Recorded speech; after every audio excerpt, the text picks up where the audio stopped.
ನಮಸ್ಕಾರ ನ್ಯೂಸ್ 18 ಡಿಜಿಟಲ್ಗೆ ಸ್ವಾಗತ. ನಾನು ಪೃಥ್ವಿರಾಜ್ ಹಾರನಹಳ್ಳಿ. ಬಿಜೆಪಿ ರಾಷ್ಟ್ರೀಯ ಅಧ್ಯಕ್ಷ ಸ್ಥಾನ ಖಾಲಿ ಇದೆ, ಆದರೂ ಕೂಡ ನೇಮಕ ಆಗಿಲ್ಲ. ಜೆ.ಪಿ. ನಡ್ಡಾ ಅವರು ಇನ್ನೂ ಕೂಡ ಇದ್ದಾರೆ, ಬಿಜೆಪಿ ರಾಷ್ಟ್ರೀಯ ಅಧ್ಯಕ್ಷರಾಗಿ ಮುಂದುವರೆದಿದ್ದಾರೆ. ಆದರೆ ಬಿಜೆಪಿಯ ಸಂವಿಧಾನದ ಪ್ರಕಾರ ನೋಡೋದಾದ್ರೆ ಒಬ್ಬರಿಗೆ ಒಂದೇ ಹುದ್ದೆ, ಎರಡು ಹುದ್ದೆಗಳಲ್ಲಿ ಮುಂದುವರಿಯಂಗಿಲ್ಲ. ಸೊ ಹೀಗಾಗಿ ಜೆ.ಪಿ. ನಡ್ಡಾ ಅವರು ಅವರನ್ನ ಯಾವಾಗ ಕೇಂದ್ರ ಸರ್ಕಾರ ಅಸ್ತಿತ್ವಕ್ಕೆ ಬಂತು ಆ ಸಂದರ್ಭದಲ್ಲಿ ಜೆ.ಪಿ. ನಡ್ಡಾ ಅವರು ಆರೋಗ್ಯ ಸಚಿವರಾದರು. ಆ ಟೈಮ್ನಲ್ಲೇ ಅವರು ರಾಜೀನಾಮೆಯನ್ನ ಕೊಡಲೇಬೇಕಾಗಿತ್ತು. ಬಿಜೆಪಿಯ ಸಂವಿಧಾನದ ಪ್ರಕಾರ ಅವರು ರಾಜೀನಾಮೆಯನ್ನ ಕೊಡಬೇಕಾಗಿತ್ತು. ಇದುವರೆಗೂ ಅವರ ರಾಜೀನಾಮೆಯನ್ನ ಅಕ್ಸೆಪ್ಟ್ ಮಾಡಿಲ್ಲ. ಇಲ್ಲಿ ಪ್ರಮುಖವಾಗಿ ನಾವು ಗಮನಿಸೋದಾದ್ರೆ ಬಿಜೆಪಿಯ ಸಂವಿಧಾನದ ಪ್ರಕಾರ ಅವರು ರಾಜೀನಾಮೆಯನ್ನ ಕೊಡಬೇಕಾಗಿತ್ತು. ಒಂದು ಡೆವಲಪ್ಮೆಂಟ್ ಅನ್ನ ಹಿನ್ನೋಟವನ್ನ ನೋಡೋದಾದ್ರೆ ಅಮಿತ್ ಶಾ ಅವರು 2019ರ ಸಂದರ್ಭದಲ್ಲಿ ಅವರು 2014ರಿಂದ ಬಿಜೆಪಿಯ ರಾಷ್ಟ್ರೀಯ ಅಧ್ಯಕ್ಷರಾಗಿ 2 ಅವಧಿಗೆ ಕಂಟಿನ್ಯೂ ಆಗಿರ್ತಾರೆ. 2019ರ ಸಂದರ್ಭದಲ್ಲಿ ಮೋದಿ ನೇತೃತ್ವದಲ್ಲಿ 2ನೇ ಬಾರಿಗೆ ಕೇಂದ್ರದಲ್ಲಿ ಬಿಜೆಪಿ ಅಧಿಕಾರಕ್ಕೆ ಬರುತ್ತೆ. ಆಗ ಅಮಿತ್ ಶಾ ಅವರು ಕೇಂದ್ರದ ಗೃಹ ಸಚಿವರಾಗ್ತಾರೆ. ಕೇಂದ್ರದ ಗೃಹ ಸಚಿವರ ಆಗ್ತಿದ್ದ ಹಾಗೆ 1 ತಿಂಗಳ ಒಳಗಾಗಿನೇ ಬಿಜೆಪಿಯ ರಾಷ್ಟ್ರೀಯ ಅಧ್ಯಕ್ಷ ಸ್ಥಾನಕ್ಕೆ ರಾಜೀನಾಮೆ ಕೊಡ್ತಾರೆ. ಆ ಸಂದರ್ಭದಲ್ಲಿ ಜೆ.ಪಿ. ನಡ್ಡಾ ಅವರನ್ನ, ಜಯಪ್ರಕಾಶ್ ನಡ್ಡಾ ಅವರನ್ನ ಕಾರ್ಯಾಧ್ಯಕ್ಷರನ್ನಾಗಿ ನೇಮಕ ಮಾಡಲಾಗುತ್ತೆ. ಸುಮಾರು 1 ವರ್ಷಗಳ ಕಾಲ ಕಾರ್ಯಾಧ್ಯಕ್ಷರಾಗಿ ಜೆ.ಪಿ. ನಡ್ಡಾ ಅವರು ಕಂಟಿನ್ಯೂ ಆಗ್ತಾರೆ 2019ರಿಂದ 20ರವರೆಗೂ. 2020ರಲ್ಲಿ ಪೂರ್ಣ ಪ್ರಮಾಣದಲ್ಲಿ ಅವರು ಅಧ್ಯಕ್ಷರಾಗ್ತಾರೆ. ಜೆ.ಪಿ. ನಡ್ಡಾ ಅವರು 2020ರಿಂದ ಈಗ ಕಂಟಿನ್ಯೂಸ್ ಆಗಿ ಜೆ.ಪಿ. ನಡ್ಡಾ ಅವರೇ ಅಧ್ಯಕ್ಷರಾಗಿದ್ದಾರೆ. ಬಿಜೆಪಿಯಲ್ಲಿ 3 ವರ್ಷಗಳ ಕಾಲ 2 ಅವಧಿಗೆ ಬಿಜೆಪಿ ರಾಷ್ಟ್ರೀಯ ಅಧ್ಯಕ್ಷ ಸ್ಥಾನವನ್ನು ಅಲಂಕರಿಸಬಹುದು. ಮ್ಯಾಕ್ಸಿಮಮ್ ಅಂದ್ರೆ 6 ಇಯರ್ಸ್ ವರೆಗೂ ಮಾತ್ರ ಬಿಜೆಪಿಯ ರಾಷ್ಟ್ರೀಯ ಅಧ್ಯಕ್ಷರಾಗಬಹುದು. ಈಗ ಜೆ.ಪಿ. ನಡ್ಡಾ ಅವರು 2023ರಲ್ಲಿ 1 ಅವಧಿ ಮುಗ್ದಿತ್ತು. ಇನ್ನು ನೆಕ್ಸ್ಟ್ ಎಕ್ಸ್ಟೆಂಡ್ ಮಾಡಲಾಯಿತು. ಲೋಕಸಭೆ ಎಲೆಕ್ಷನ್ ಇದ್ದಂತ ಕಾರಣಕ್ಕೋಸ್ಕರ ರಿಸ್ಕ್ ತಗೊಳ್ಳೋದು ಬೇಡ. ಜೆ.ಪಿ. ನಡ್ಡಾ ಅವರು 2020ರಿಂದ 23ವರೆಗೂ ಚೆನ್ನಾಗಿ ಮಾಡಿದಂತ ಹಿನ್ನೆಲೆಯಲ್ಲಿ ಅವರಿಗೆ ಮನ್ನಣೆಯನ್ನ ಕೊಡಲಾಗಿದ್ದಂತ ಹಿನ್ನೆಲೆಯಲ್ಲಿ ಅವರನ್ನ ಲೋಕಸಭೆ ಎಲೆಕ್ಷನ್ ವರೆಗೂ ಕೂಡ ಕಂಟಿನ್ಯೂ ಮಾಡಲಾಯಿತು 2024ರವರೆಗೂ.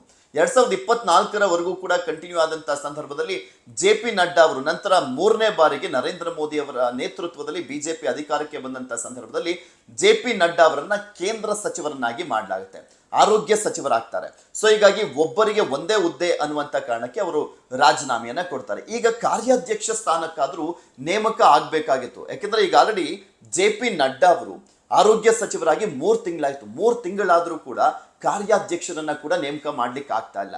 ಯಾಕೆ ನೇಮಕ ಮಾಡ್ಲಿಕ್ಕೆ ಆಗ್ತಾ ಇಲ್ಲ ಅಂದ್ರೆ ಒಂದ್ ಕಡೆ ನರೇಂದ್ರ ಮೋದಿ, ಅಮಿತ್ ಶಾ ಅವರು, ಮತ್ತೊಂದ್ ಕಡೆ RSS ನಾಯಕರು, ಇವರ ನಡುವೆ ಒಮ್ಮತದ ಅಭ್ಯರ್ಥಿಯನ್ನ, ಒಬ್ಬ ಒಮ್ಮತದ ವ್ಯಕ್ತಿಯನ್ನ, ಸರ್ವಸಮ್ಮತಿ ವ್ಯಕ್ತಿಯನ್ನ ಆಯ್ಕೆ ಮಾಡ್ಲಿಕ್ಕೆ ಗೊಂದಲಗಳು ಮೂಡ್ತಾ ಇದಾವೆ. ಯಾಕಂದ್ರೆ 2 ಬಾರಿ ಸಭೆಯನ್ನ ಸೇರಲಾಗತ್ತೆ. RSS ನಾಯಕರು, RSS ನ ಹಿರಿಯ ನಾಯಕರು, ಮತ್ತೊಂದ್ ಕಡೆ ಜೆ.ಪಿ. ನಡ್ಡಾ ಅವರು, ಅಮಿತ್ ಶಾ ಅವರು, ರಾಜನಾಥ್ ಸಿಂಗ್ ಅವರು, ಗಡ್ಕರಿ ಅವರು, ಅದರ ಜೊತೆಗೆ ಬಿಜೆಪಿಯ ರಾಷ್ಟ್ರೀಯ ಸಂಘಟನಾ ಕಾರ್ಯದರ್ಶಿ ನಮ್ಮ ರಾಜ್ಯದವರಾಗಿರುವಂತ BL ಸಂತೋಷ್ ಅವರು, ಇವರೆಲ್ಲ ಸೇರಿ 2 ಬಾರಿ ಒಂದು ಸಭೆಯನ್ನ ಮಾಡ್ತಾರೆ. ಆದ್ರೂ ಕೂಡ ಸರ್ವಸಮ್ಮತಿಯ ವ್ಯಕ್ತಿಯನ್ನ ಆಯ್ಕೆ ಮಾಡ್ಲಿಕ್ಕೆ ಆಗ್ಲಿಲ್ಲ ಕಾರ್ಯಾಧ್ಯಕ್ಷರನ್ನಾಗಿ.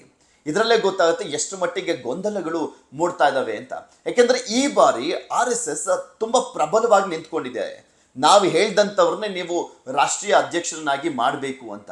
ಯಾಕೆಂದ್ರೆ ಅವ್ರು ಹೇಳ್ತಾ ಇರುವಂತ ರೀಸನ್ ಏನಪ್ಪಾ ಅಂದ್ರೆ ಕಳೆದ 10 ವರ್ಷಗಳಿಂದ ಕೇಂದ್ರದಲ್ಲಿ ಅಧಿಕಾರವನ್ನ ಮಾಡಲಾಗ್ತಾ ಇದೆ ಅಲ್ವಾ ಬಿಜೆಪಿ.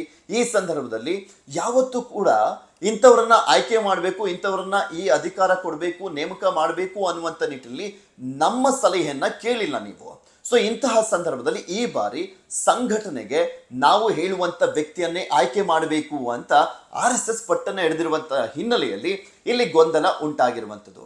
ಇದನ್ನು ಯಾಕೆ RSS ಸೂಚಿಸುವಂತ ವ್ಯಕ್ತಿಯನ್ನ ಮೋದಿ, ಅಮಿತ್ ಶಾ ಮತ್ತೆ ಬಿಜೆಪಿಯ ನಾಯಕರು ಒಪ್ಕೊಳ್ಳೋದಕ್ಕೆ ತಯಾರಿಲ್ಲ ಅಂತ ನಾವು ಗಮನಿಸೋದಾದ್ರೆ ಇಲ್ಲಿ ಪ್ರಮುಖವಾಗಿ RSS ಸೂಚಿಸುವಂತ ವ್ಯಕ್ತಿಯನ್ನ ಅವ್ರೇನಾದ್ರೂ ನೇಮಕ ಮಾಡಿದ್ದೇ ಆದ್ರೆ ಪ್ರತಿ ಬಾರಿ ಒಂದು ನಿರ್ಣಯ, ಒಂದು ನಿರ್ಧಾರವನ್ನ, ಒಂದು ನೀತಿಗಳನ್ನ ರೂಪಿಸುವಂತ ಸಂದರ್ಭದಲ್ಲಿ RSS ಬಳಿ ಹೋಗ್ಬೇಕಾಗತ್ತೆ. ಬಿಜೆಪಿಯ ರಾಷ್ಟ್ರೀಯ ಅಧ್ಯಕ್ಷರು RSS ನವರನ್ನ ತಂದು ಕೂರಿಸಿದಂತ ಸಂದರ್ಭದಲ್ಲಿ ಅವ್ರ ಬಳಿ ಹೋಗ್ಬೇಕಾಗತ್ತೆ. ಯಾವುದೇ ನಿರ್ಧಾರ, ನಿಲುವುಗಳನ್ನ ಕೈಗೊಳ್ಳುವಂತ ಸಂದರ್ಭದಲ್ಲಿ ಅವರ ಸಲಹೆಯನ್ನ ಕನ್ಸಿಡರ್ ಮಾಡಲೇಬೇಕಾಗತ್ತೆ ಅನ್ನುವಂತ ಕಾರಣ. ಯಾಕೆಂದ್ರೆ ಅದರ ಜೊತೆಗೆ ಎಲ್ಲಾದ್ರೂ ಅಮಿತ್ ಶಾ ಅಥವಾ ಅಂದ್ರೆ ನರೇಂದ್ರ ಮೋದಿ, ಅಮಿತ್ ಶಾ ಅವರು ಸೂಚಿಸುವಂತ ವ್ಯಕ್ತಿಯನ್ನೇ ಆಯ್ಕೆ ಮಾಡಿದ್ದೆ ಆದ್ರೆ ಅಷ್ಟೊಂದು ರಿಸ್ಕ್ ಇರಲ್ಲ. ಅಂದ್ರೆ ಅವ್ರು ಕೈಗೊಳ್ಳುವಂತ ನಿರ್ಧಾರವನ್ನ ಆಬ್ವಿಯಸ್ಲಿ ಅವರಿಂದನೇ ಆಯ್ಕೆ ಆಗುವಂತ ರಾಷ್ಟ್ರೀಯ ಅಧ್ಯಕ್ಷರು ಒಪ್ಕೊಳ್ಳೇಬೇಕಾಗುತ್ತೆ. ಸೊ ಒಪ್ಕೊಳ್ತಾರೆ. ಸೊ ಅಷ್ಟೊಂದು ರಿಸ್ಕ್ ಇರಲ್ಲ ಅನ್ನುವಂಥ ಕ್ಯಾಲ್ಕುಲೇಷನ್ ಇಲ್ಲಿ ಮೇನ್ ಆಗಿ ಅಡಗಿದೆ ಅಂತ ಹೇಳಲಾಗ್ತಾ ಇರುವಂಥದ್ದು. ಸೊ ಹೀಗಾಗಿನೇ ಬಿಜೆಪಿಯ ರಾಷ್ಟ್ರೀಯ ಅಧ್ಯಕ್ಷ ಸ್ಥಾನವನ್ನ ನೇಮಕ ಮಾಡುವಂತ ನಿಟ್ಟಿನಲ್ಲಿ ಸಾಕಷ್ಟು ಗೊಂದಲಗಳು ಮುಂದುವರಿತಾ ಇದೆ. ಇಲ್ಲಿ ಇಷ್ಟೊತ್ತಿಗೆ ಕಾರ್ಯಾಧ್ಯಕ್ಷ ಸ್ಥಾನವನ್ನ ನೇಮಕ ಮಾಡಬೇಕಾಗಿತ್ತು. ಯಾಕೆಂದ್ರೆ ಯಾವಾಗಲೂ ಕೂಡ ಅಷ್ಟೇ ಬಿಜೆಪಿ ರಾಷ್ಟ್ರೀಯ ಅಧ್ಯಕ್ಷರನ್ನ ನೇಮಕ ಮಾಡುವಂತ ಸಂದರ್ಭದಲ್ಲಿ ಅದಕ್ಕೂ ಮುಂಚೆ ಒಬ್ರು ಕಾರ್ಯಾಧ್ಯಕ್ಷರು ಅನ್ನೋರು ಇರ್ತಾರೆ. ಆ ಸಂದರ್ಭದಲ್ಲಿ ದೇಶದಾದ್ಯಂತ ಸದಸ್ಯತ್ವ ಅಭಿಯಾನ ನಡೆಯುತ್ತೆ. ಈಗ ಆಲ್ರೆಡಿ ಶುರುವಾಗಿದೆ. ನಮ್ಮ ರಾಜ್ಯ ಸೇರಿದಂತೆ ಎಲ್ಲ ರಾಜ್ಯದಲ್ಲೂ ಬಿಜೆಪಿಯ ಸದಸ್ಯತ್ವ ಅಭಿಯಾನವನ್ನ ಮಾಡಲಾಗ್ತಾ ಇರುವಂಥದ್ದು. ಅದರ ಜೊತೆಗೆ ಮಂಡಲಗಳ ಪದಾಧಿಕಾರಿಗಳನ್ನು ನೇಮಕ ಮಾಡುವಂತ ಕೆಲಸ ಕೂಡ ಆಗುತ್ತೆ. ಅದರ ಜೊತೆಗೆ ಮೇಯ್ನ್ ಆಗಿ ದೇಶದಲ್ಲಿರುವಂತ ಎಲ್ಲ ರಾಜ್ಯಗಳ ಒಂದು 50% ಅಷ್ಟು ರಾಜ್ಯಗಳಲ್ಲಿ ಸ್ಟೇಟ್ ಪ್ರೆಸಿಡೆಂಟ್ ಅನ್ನ ಆಯ್ಕೆ ಮಾಡಿರಬೇಕು. ಅದೆಲ್ಲವೂ ಕೂಡ ಮುಗ್ದಿರಬೇಕು. ತದನಂತರ ಬಿಜೆಪಿಯ ರಾಷ್ಟ್ರೀಯ ಅಧ್ಯಕ್ಷರನ್ನಾಗಿ ನೇಮಕ ಮಾಡಲಾಗುತ್ತೆ. ಅದು ಏನೇ ಚುನಾವಣೆ ನಡೆದರೂ ಕೂಡ ಇಲ್ಲಿ ಮೇಯ್ನ್ ಆಗಿ ಬಿಜೆಪಿ ನಾಯಕರು ಮತ್ತು RSS ನಾಯಕರು ಸೂಚಿಸುವಂತ ಸರ್ವಸಮ್ಮತಿ ಅಭ್ಯರ್ಥಿ ವ್ಯಕ್ತಿ ಯಾರಿರ್ತಾರಲ್ಲ ಅವರನ್ನೇ ಸೆಲೆಕ್ಟ್ ಮಾಡಲಾಗುತ್ತೆ. ಸೊ ಹೀಗಾಗಿ ಈ ಬಾರಿ RSS ನಾಯಕರಂತೂ ತುಂಬಾ ಪಟ್ಟನ್ನ ಇಟ್ಕೊಂಡು ಕೂತಿದ್ದಾರೆ. ಇದೇ ಒಂದು ರೀತಿಯಾಗಿ ನರೇಂದ್ರ ಮೋದಿ ಅವರಿಗೂ ಮತ್ತೆ ಅಮಿತ್ ಶಾ ಅವರಿಗೂ ಯಾರನ್ನ ಆಯ್ಕೆ ಮಾಡೋದು, ಒಪ್ಪೋದೋ ಬಿಡೋದೋ ಅನ್ನುವಂತ ಗೊಂದಲದಲ್ಲಿ ಮುಂದುವರಿತಾ ಇದ್ದಾರೆ. ಇದರ ಜೊತೆಗೆ ಕೆಲವು ಬಿಜೆಪಿ ನಾಯಕರನ್ನ ಮಾತನಾಡಿಸುವಂತ ಸಂದರ್ಭದಲ್ಲಿ ಅವರು ಹೇಳ್ತಾ ಇರ್ತಾರೆ, ಬಿಜೆಪಿಯ ಸಮಸ್ಯೆಗಳಿಗೆ ಸಂಘವೇ ಸೂತ್ರ, ಪರಿಹಾರ ಸೂತ್ರವನ್ನ ಕೊಡುವಂಥದ್ದು ಅಂತ ಹೇಳ್ತಾರೆ ಕೆಲವರು. ಇನ್ನು ಬಿಜೆಪಿಯವರು ಹೇಳ್ತಾರೆ, ಬಿಜೆಪಿಯಲ್ಲಿ ಆಗುವಂತ ಸಮಸ್ಯೆಗಳಿಗೆ ಮೂಲ ಅಂದ್ರೇನೆ ರಾಷ್ಟ್ರೀಯ ಸ್ವಯಂ ಸೇವಕ ಸಂಘ ಅಂದ್ರೆ RSS ಅಂತ ಕೆಲವರು ಅಭಿಪ್ರಾಯವನ್ನ ವ್ಯಕ್ತಪಡಿಸ್ತಾರೆ. ಈ ರೀತಿಯಾಗಿ ಬಿಜೆಪಿಯಲ್ಲಿ ಬೆಳವಣಿಗೆಗಳು ಆಗ್ತಾ ಇದಾವೆ. ಕಾದ್ ನೋಡ್ಬೇಕು ಬಿಜೆಪಿಯ ರಾಷ್ಟ್ರೀಯ ಅಧ್ಯಕ್ಷರನ್ನ ಯಾರನ್ನಾಗಿ ಮಾಡಲಾಗುತ್ತೆ ಅಂತ. ಬಿಕಾಸ್ ಇದುವರೆಗೂ ನಾವು ಗಮನಿಸ್ತಾ ಬರೋದಾದ್ರೆ ಯಾವತ್ತೂ ಇಷ್ಟೊಂದು ಡಿಲೇ ಆಗಿರಲಿಲ್ಲ ಬಿಜೆಪಿ ರಾಷ್ಟ್ರೀಯ ಅಧ್ಯಕ್ಷರನ್ನ ನೇಮಕ ಮಾಡುವಂತ ನಿಟ್ಟಿನಲ್ಲಿ. 2012ಕ್ಕೂ ಮುಂಚೆ ಯಾವಾಗಲೂ 2 ಅವಧಿಗೆ ನೇಮಕ ಮಾಡಲಾಗ್ತಾ ಇತ್ತಲ್ಲ, 2 ವರ್ಷ ಮಾತ್ರ ಅವಧಿ ಇರ್ತಿದ್ದು. 2012ರ ನಂತರ ಅದನ್ನ ಚೇಂಜ್ ಮಾಡಲಾಗಿರುವಂಥದ್ದು. 3 ವರ್ಷಗಳ ಕಾಲ 2 ಅವಧಿಗೆ ನೇಮಕ ಮಾಡಬೇಕಾಗಿರುವಂಥದ್ದು. ಆ ರೀತಿಯಾಗಿ ನಡ್ಕೊಂಡು ಬರ್ತಾ ಇದೆ. ಬಟ್ ಈ ಬಾರಿ ಕಾರ್ಯಾಧ್ಯಕ್ಷರನ್ನ ನೇಮಕ ಮಾಡುವಂತ ನಿಟ್ಟಿನಲ್ಲೇ ದೊಡ್ಡ ಮಟ್ಟದ ಪ್ರಶ್ನೆಗಳು, ಗೊಂದಲಗಳು ಉಂಟಾಗಿದೆ. ಇದನ್ನು ಯಾವ ರೀತಿಯಾಗಿ ಬಗೆಹರಿಸ್ಕೊಳ್ತಾರೆ ಕಾದ್ ನೋಡ್ಬೇಕು. ಬಗೆಹರದೇ ಹರಿಯುತ್ತೆ, ಯಾಕೆಂದ್ರೆ ಆ ಒಂದು ಸ್ಥಾನವನ್ನ ಹಾಗೆ ಬಿಡ್ಲಿಕ್ಕೆ ಸಾಧ್ಯನೇ ಇಲ್ಲ. ಬಟ್ ಯಾವ ಸಭೆಯಲ್ಲಿ ಇದಕ್ಕೆ ಒಮ್ಮತದ ನಿರ್ಣಯವನ್ನ ಕೈಗೊಳ್ಳಲಾಗುತ್ತೆ, ಯಾರು ಸೂಚಿಸುವಂತ ವ್ಯಕ್ತಿಯನ್ನ ಒಪ್ಕೊಳ್ಳಾಗುತ್ತೆ, ಅಂದ್ರೆ ನರೇಂದ್ರ ಮೋದಿ ಅಮಿತ್ ಶಾ ಅವರು ಸೂಚಿಸುವಂತ ವ್ಯಕ್ತಿಯನ್ನ ಅಥವಾ RSS ಸೂಚಿಸುವಂತ ವ್ಯಕ್ತಿಯನ್ನ ಒಪ್ಕೊಳ್ಳಾಗುತ್ತಾ ಅನ್ನುವಂಥದ್ದೇ ಈಗಿರುವಂತ ಪ್ರಶ್ನೆ. ಎಸ್ಪೆಷಲಿ ಲೋಕಸಭೆ ಎಲೆಕ್ಷನ್ ಆದ್ಮೇಲಂತೂ ಬಿಜೆಪಿ ಮತ್ತು RSS ನಡುವೆ ಯಾವ ರೀತಿಯಾಗಿ ಕೆಲವೊಂದು ವಿಚಾರಗಳಿಗೆ ಸಂಬಂಧಪಟ್ಟಂತೆ ತಿಕ್ಕಾಟಗಳು ಕೂಡ ನಡೀತಾ ಇದೆ ಅನ್ನುವಂಥದ್ದನ್ನ ಗಮನಿಸ್ತಾ ಇದ್ದೀರಾ. ಇದೆಲ್ಲದಕ್ಕೂ ಕೂಡ ಬ್ರೇಕ್ ಬೀಳ್ಬೇಕು ಅಂದ್ರೆ ಅಲ್ಲಿ ಬ್ರಿಡ್ಜ್ ರೀತಿಯಲ್ಲಿ ಕಾಣಿಸುವಂಥದ್ದು ಅಂದ್ರೆ ಬಿಜೆಪಿ ರಾಷ್ಟ್ರೀಯ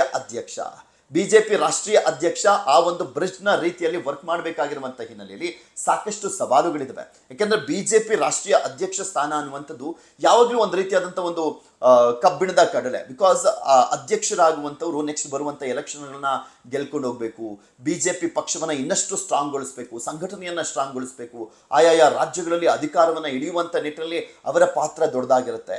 ಎಲ್ಲ ರಾಜ್ಯಗಳಲ್ಲೂ ಕೂಡ ಒಂದು ಸಮನ್ವಯತೆಯನ್ನ ಸಾಧಿಸಿ ಅಲ್ಲಿ ಪಕ್ಷವನ್ನ ಸಂಘಟಿಸುವಂತ ನಿಟ್ಟಿನಲ್ಲಿ ಅವರ ಪಾತ್ರ ತುಂಬಾ ದೊಡ್ಡದಾಗಿರುತ್ತೆ. ಸೊ ಹೀಗಾಗಿ ಬಿಜೆಪಿ ರಾಷ್ಟ್ರೀಯ ಅಧ್ಯಕ್ಷ ಸ್ಥಾನಕ್ಕೆ ಯಾರನ್ನ ಆಯ್ಕೆ ಮಾಡಲಾಗುತ್ತೆ, ಈಗಿರುವಂತ ಪ್ರಶ್ನಾರ್ಥಕ ಚಿಹ್ನೆಗೆ ಯಾವಾಗ ಉತ್ತರ ಸಿಗುತ್ತೆ ಕಾದ್ ನೋಡೋಣ. ನಮಸ್ಕಾರ.